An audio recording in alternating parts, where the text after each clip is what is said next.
Hello everyone, welcome to Food Take for You. Today I'm gonna talk about food fortification. In this video, I would answer some questions like what is food fortification? What are micronutrients? What is hidden hunger? Ways to combat micronutrient deficiencies?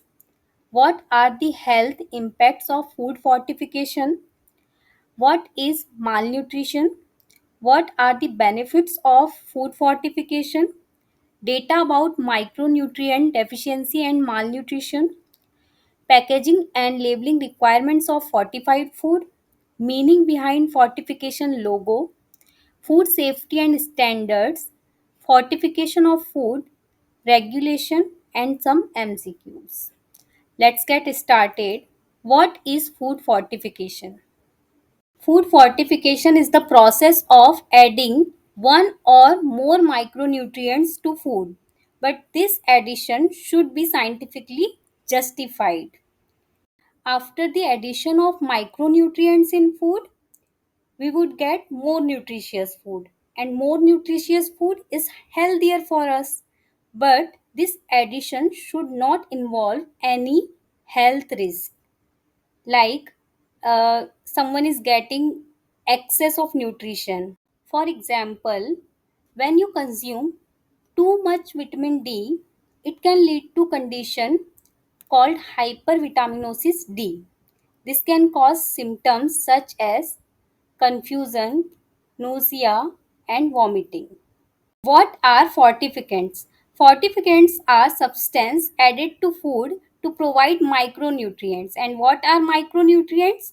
Micronutrients are vitamins, minerals, and trace elements which are required in very small quantity, but those micronutrients are so important for our uh, well-being and growth. And what are staple foods? Staple foods means article of food intended for mass consumption or daily consumption. Example: rice, wheat, wheat flour, atta, maida, oil, salt, milk, etc.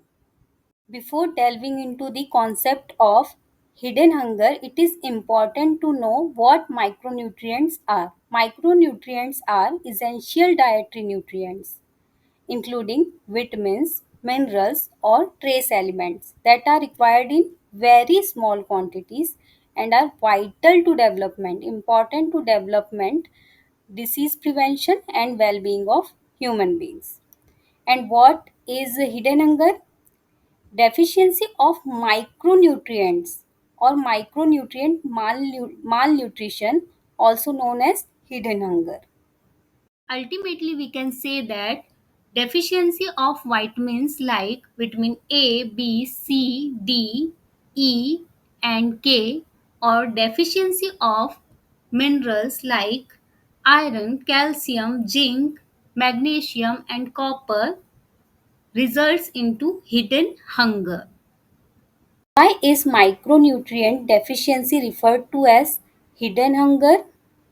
Because micronutrient deficiencies lead to less clinically notable or non-visible health conditions like men- less mental clarity, lesser energy level, and less overall capacity. Micronutrient deficiencies can lead to reduced educational outcome, reduced work productivity, and increased risk of many disease and health condition. Sometimes their deficiency can cause severe and even life-threatening conditions. Deficiencies in iron, vitamin A, iodine, and folic acid are the most common around the world, particularly in children and pregnant women. Micronutrient deficiency affects 2 billion people across the globe. Globally, it is estimated that 40% of all children aged 6 to 59 months are affected by anemia. What is anemia? Iron deficiency. And 37% of pregnant women and 30% of women 15 to 49 years of age are affected by anemia. Iron deficiency anemia in early life can lead to irreversible changes in brain development and function. So, you can say iron deficiency anemia in early life can lead to less mental capability. The population groups most vulnerable to anemia include children under 5 years of age, particularly infants and children under 2 years of age, menstruating adolescent girls and women, and pregnant and postpartum women. It was global data. Now let's jump to Indian data. India has a very high burden of micronutrient deficiencies caused by vitamin A, iodine, iron, and folic acid, leading to night blindness, goitrogen, anemia, and various birth defects. According to National Family Health Survey, 58% of children aged 6 to 59 months are anemic. 53.1% women in the reproductive age group are anemic, and 35.7% of children under 5 are underweight. How these deficiencies could be prevented or reduced? Answer: with the help of fortification. Let's discuss number of ways to combat micronutrient deficiencies. First, supplementation. Second, food fortification. Third, biofortification. Fourth, healthy eating. Best choice is healthy eating. What is supplementation? Supplementation is the process of taking a tablet or supplements. It is often used by those people who are already deficient in micronutrients or for those at risk. Food fortification prevents micronutrient deficiencies. So it is a preventative measure. Next, what is biofortification? Biofortification is the process by which nutrient density of food crops is increased. In case of food fortification, nutrient density of food is increased. So, uh, how nutrient density of food crops is increased in case of biofortification? Through conventional plant breeding, improved agronomic practices, and modern biotechnology. And what is healthy eating? Eating a varied diet that includes nutrient dense foods such as vegetables, whole grains, fiber rich fruits and vegetables, legumes, dairy, millets, nuts, seeds, oils, lean meat, poultry, and seafood can help meet most micronutrient needs. And what is balanced diet? Balanced diet means diet containing all essential macro and micronutrients. And what are macronutrients? Macronutrients are proteins, fat or lipid, and carbohydrates. And I already described the term micronutrients in optimum quantity. Balanced diet means diet containing all essential nutrients in optimum quantities and in appropriate proportion of these. Balanced diet can meet the requirements of normal human being. Our body needs macronutrients in large quantities and micronutrients in smaller quantities. Smaller quantities means micrograms and milligrams. Food fortification is one of the most cost effective method for reducing or preventing micronutrient deficiencies, particularly for low and middle income countries. Fortification of commonly used food vehicles or staple food provides an opportunity for increasing nutrient intake during infancy and for population at risk of deficiencies without any side effect. For general population, food fortification does not include any side effect. So it is a win-win situation. World Health Organization recommends large-scale food fortification as a powerful, evidence-informed, and cost-effective intervention to fight micronutrient deficiencies, including iodine deficiency disorder, anemia, osteomalacia, osteoporosis, and night blindness, etc. World Health Organization recommends universal salt iodization and fortification of maize flour, cornmeal, wheat flour, and rice with vitamins and minerals. Salt iodization is mandatory in many countries, including India. Why is salt iodization mandatory in India? Every year, 9 million pregnant women and 8 million newborns are at risk of iodine deficiency disorders in India. Iodine deficiency disorders are linked to iodine deficient soil. Indian soil is iodine deficient. So, in 1992, India made fortification of salt with iodine mandatory. Iodine deficiency disorders include goitrogen, hypothyroidism, cretinism, brain damage, intellectual disability, hearing and speech impairment, abortion, and stillbirths. It has been found in survey that intelligent quotient of children born in iodine deficient area have 13.5 less IQ points than those in iodine sufficient areas. A majority of consequences of IDD are irreversible and invisible, but at the same time are totally preventable. So it is proved that prevention is better option because consequences of iodine deficiency disorder is irreversible. In India, due to lack of iodine in soil and therefore in diet, all 1.2 billion people are at risk of iodine deficiency disorders and around 264 million people are at high risk. How many people are at high risk? 264 million people. Iron and iodine fortified salt means double fortified salt. Double fortified salt formulations are intended to provide 100% of daily dietary iodine requirements. 100% of daily dietary iodine requirements and 30 to 60% of daily dietary iron requirements. Dual fortification of salt with iron and iodine could be a sustainable approach to combat iodine and iron deficiencies.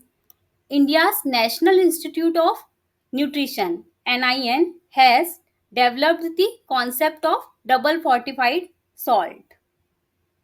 In 2009, the Ministry of Health and Family Welfare endorsed the concept of double fortification of salt. How much iron can be added to salt for fortification? Answer: 850 to 1100 ppm. Common micronutrient deficiencies. Iodine deficiency results in cretinism, goitrogen, and brain damage in children. Vitamin A deficiency can cause night blindness, and it also weakens the immune system and increases a child's risk of contracting and dying from infection like measles and diarrheal illness. Iron deficiency can cause anemia. Risk of hemorrhage during childbirth can lead to maternal death. And risk of zinc deficiency is growth retardation. And it also impairs immune function. Calcium and vitamin D deficiency can cause bone fracture, osteomalacia, and osteoporosis. And folate deficiency can cause neural tube defect. It was a short introduction about micronutrient deficiencies and disorders. Next, fortification can be applied to staple foods like rice, wheat, oil, milk, and salt.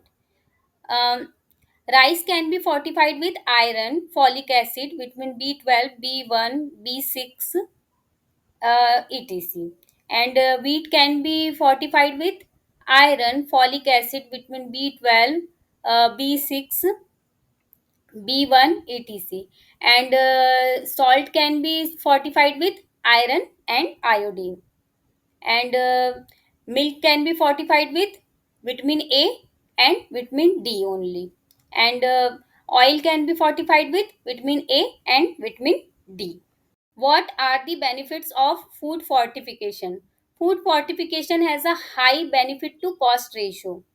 It is estimated that every 1 rupee spent on fortification result in 9 rupees in benefits to economy. Food fortification requires an initial investment to purchase both equipment and vitamin and mineral premix, but overall cost of fortification are extremely low.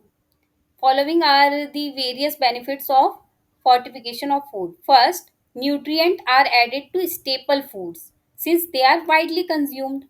So it is an excellent method to improve the health of large section of population all at once. It is a safe method of improving nutrition because quantity added is small and well under the RDA and are well regulated as per prescribed standards for safe consumption. It is a cost effective intervention and does not require any changes in eating pattern. Does not require any changes in eating pattern or food habit of people. It is a socio-culturally acceptable way to deliver nutrition to people. It does not alter the characteristic of food like taste, aroma, or texture of the food. What are the health impacts of food fortification? Food fortification reduces and prevents micronutrient deficiencies. Next, what is malnutrition? Malnutrition refers to deficiencies, excess, or imbalance in person's intake of energy or nutrition. Mal means not correct or bad nutrition. So we can say malnutrition refers to not correct nutrition or bad nutrition.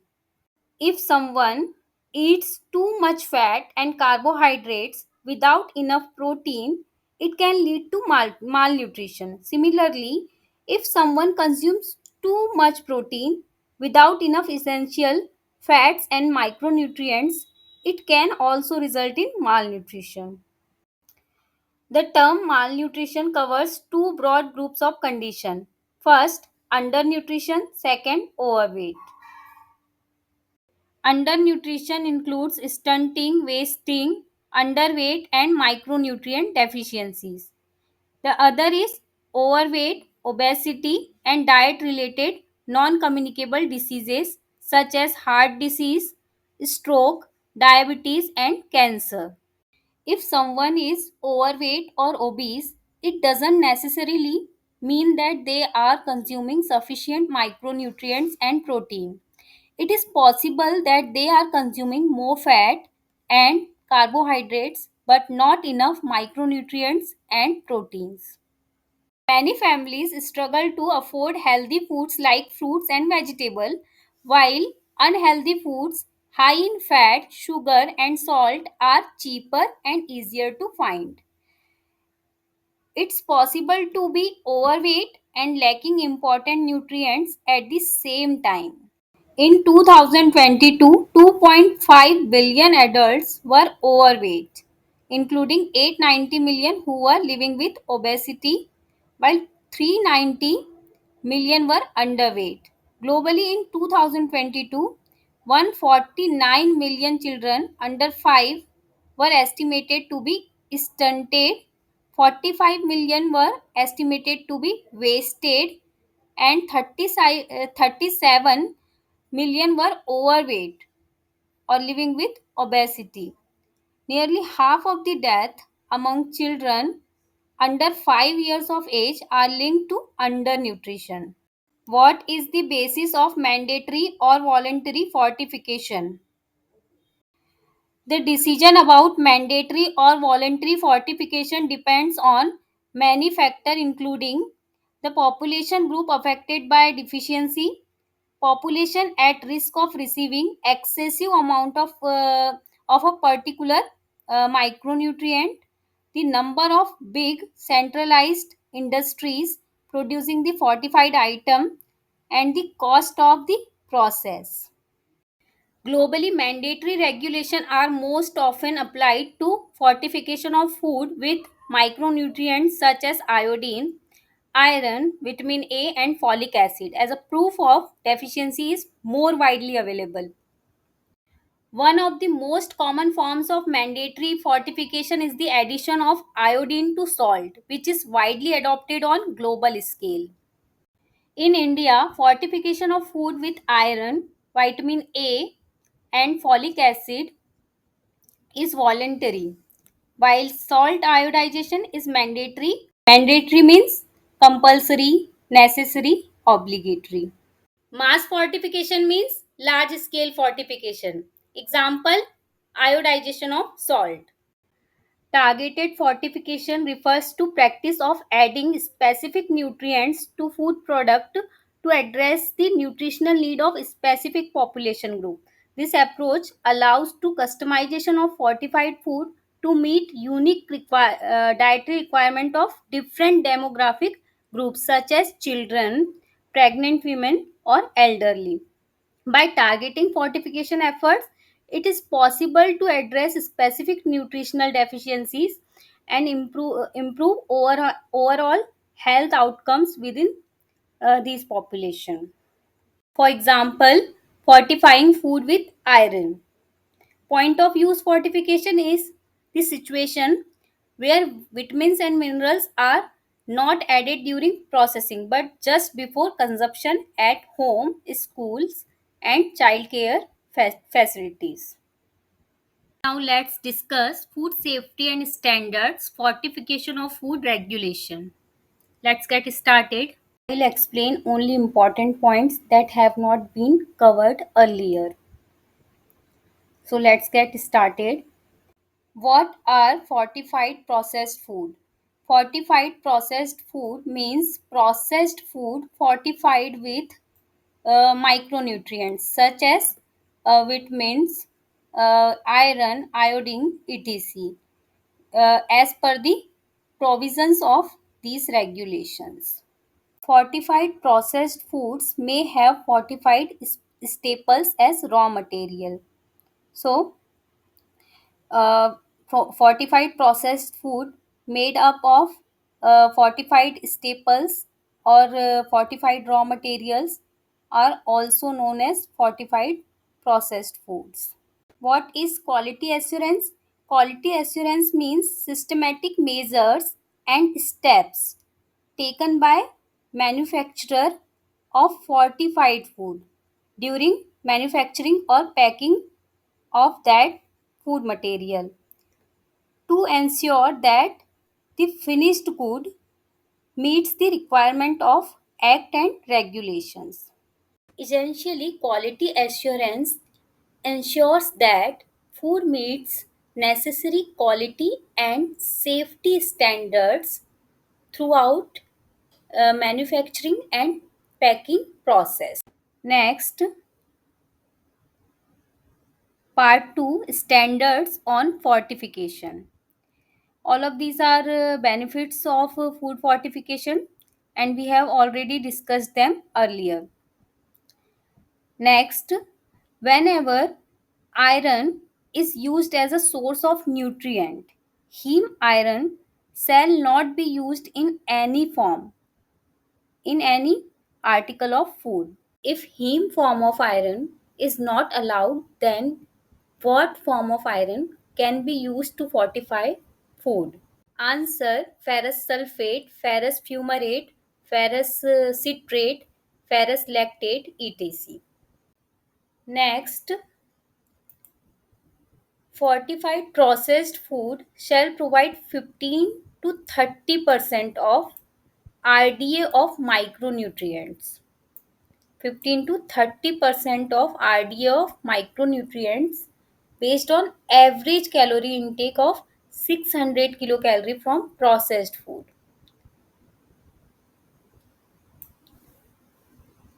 And high fat, sugar, salt food shall be excluded.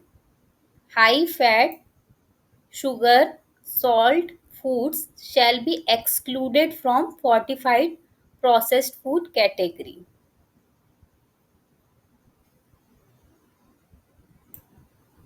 As you know, consuming high fat, sugar, salt foods can harm health, while fortification aims to enhance overall well being. Next, compliance with standards on micronutrient content in fortified food. Any manufacturer who fortifies any food shall ensure that the level of added micronutrients on label of such fortified food shall fall within the range specified in schedule first. I will show schedule first shortly. Actually, it contains a chart showing the amount or range of micronutrients that could be added in a particular food. The tolerance of minus 10% of the declared total value on label may be allowed.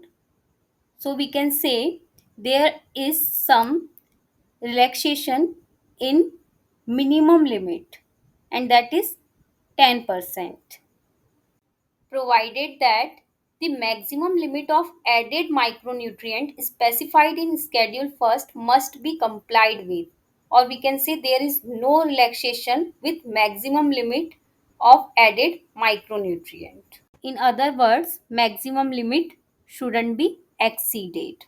This is schedule first and these are the given limits.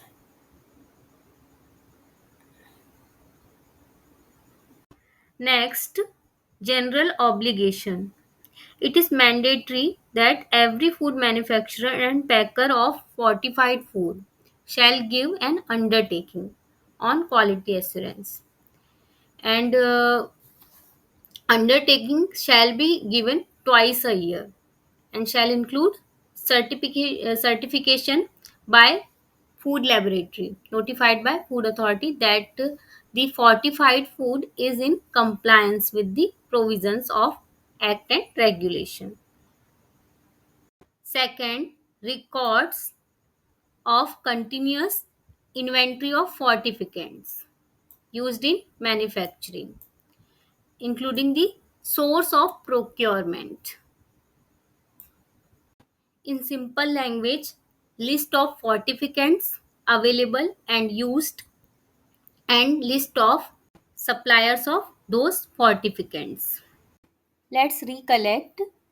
Undertaking shall be given twice a year and shall include certification of analysis, up to date records of inventory of fortificants, appropriate monitoring procedures at different stages of manufacturing, random testing of fortificants and fortified food, regular audit report of technical equipments and processes, and good manufacturing practices as may be specified by the food authority from time to time. Next, reference of purity criteria of micronutrients generally accepted by Pharmacopoeia and Codex Alimentarius Commission. Next, compliance with generally applicable provisions of Act, regulations, and standards. All fortified food shall be manufactured only in compliance with standards specified under provision of the Act and regulation made thereunder. Means fortified food shall be manufactured as per standards, regulations, and act. Next, packaging and labeling requirements. Every package of fortified food shall carry the words fortified with vitamin A, vitamin B, vitamin C, whatever fortificant is used. Basically, name of the fortificant should be mentioned and the logo of fortification should be mentioned. It is mandatory requirement. And what is voluntary requirement? It may also carry tagline Sampoon Poshan Swasth Jeevan under the logo. It is voluntary in nature.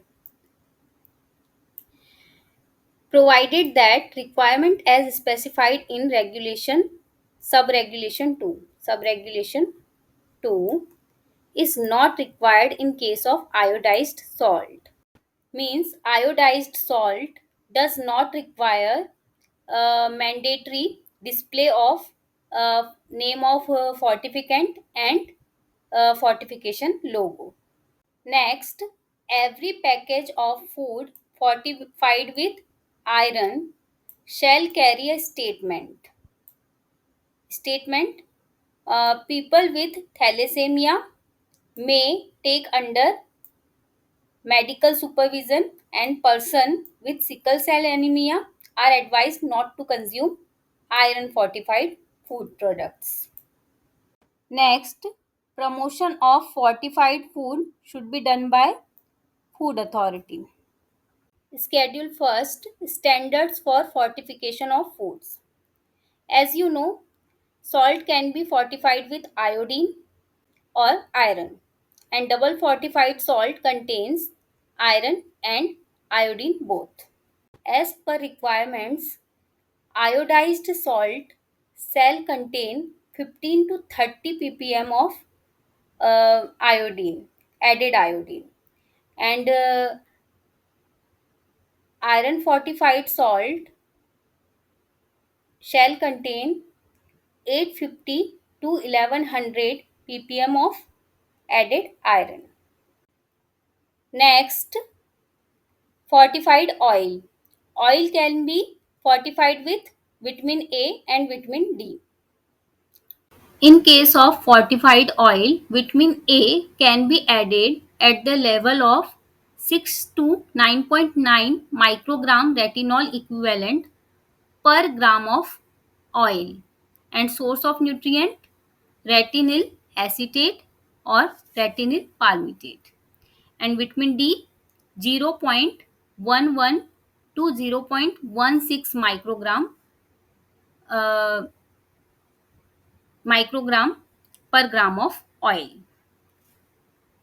and source of nutrient cholecalciferol, ergocalciferol, and only from plant source. It is very important. It should be from plant source. Next, milk can be fortified with vitamin A and vitamin D. And what is the level of nutrient per liter of milk?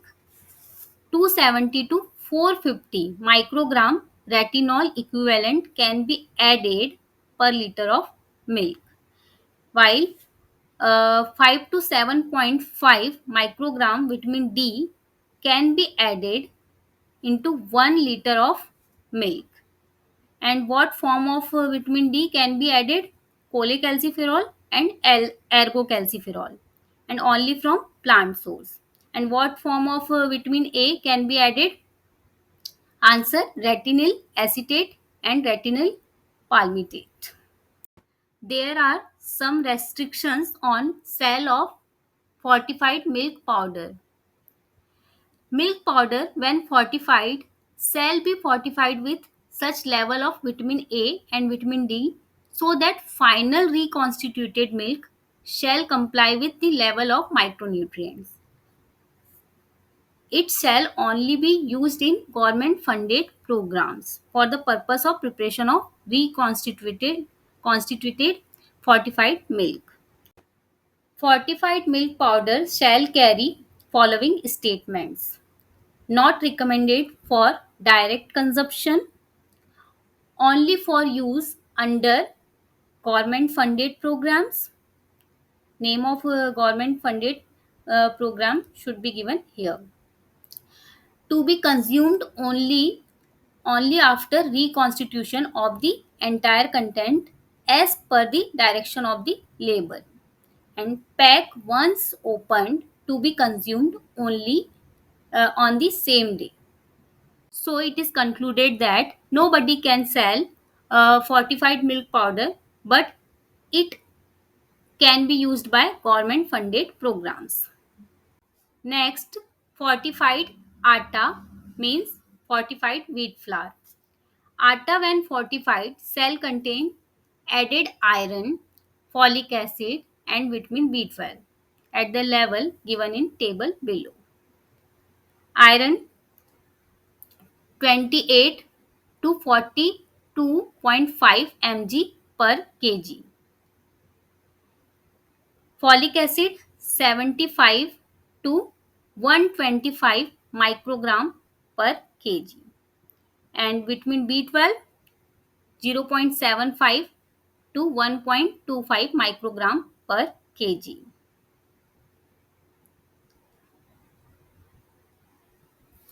In addition, atta may also be fortified with following micronutrients, namely zinc, vitamin A, thiamine, riboflavin, niacin, and pyridoxine. Fortified maida. Fortified maida means fortified refined wheat flour. Maida, when fortified, shall contain iron, folic acid, vitamin B12 at the level given in the table below. Iron 28 to 42.5 milligram per kg, and folic acid 75 to 125 microgram per kg, and vitamin B12 0.75 to 1.25 microgram per kg. In addition, maida may also be fortified with following micronutrients, namely zinc, vitamin A, thiamine, riboflavin, niacin, pyridoxine. Next, fortified raw rice. Fortified rice. Fortified rice shall contain added iron, folic acid, vitamin B12 at the level given in the table below. Iron 28 to 42.5 mg per kg of rice, and folic acid 75 microgram to 125 microgram per kg of rice, and vitamin B12 0.75 to 1.25 microgram per kg. It can also be fortified with zinc, vitamin A, thiamine, riboflavin, niacin, pyridoxine.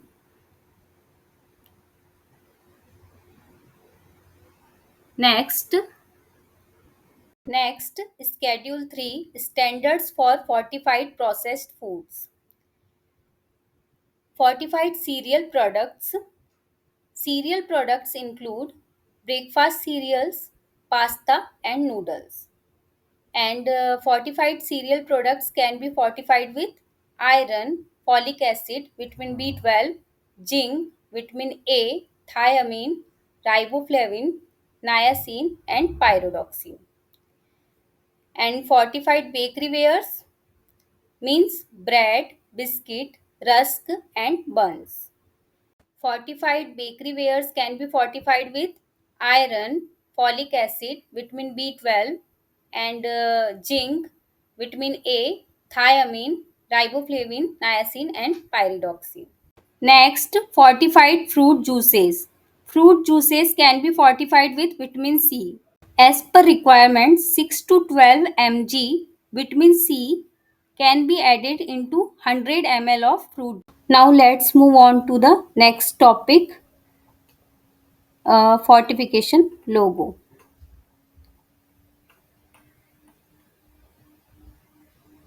This is the fortification logo. It contains plus F sign, half ring, and square. It can be blue or black in color. Square represents wholesomeness, and plus sign represents addition of micronutrient, and ring represent safety or security. Ring represents protection, and blue color represents purity. Thank you for watching this video. In the next video, we'll discuss multiple choice questions related to food fortification. Please like and share this video, and don't forget to subscribe my channel if you haven't already. Thank you all.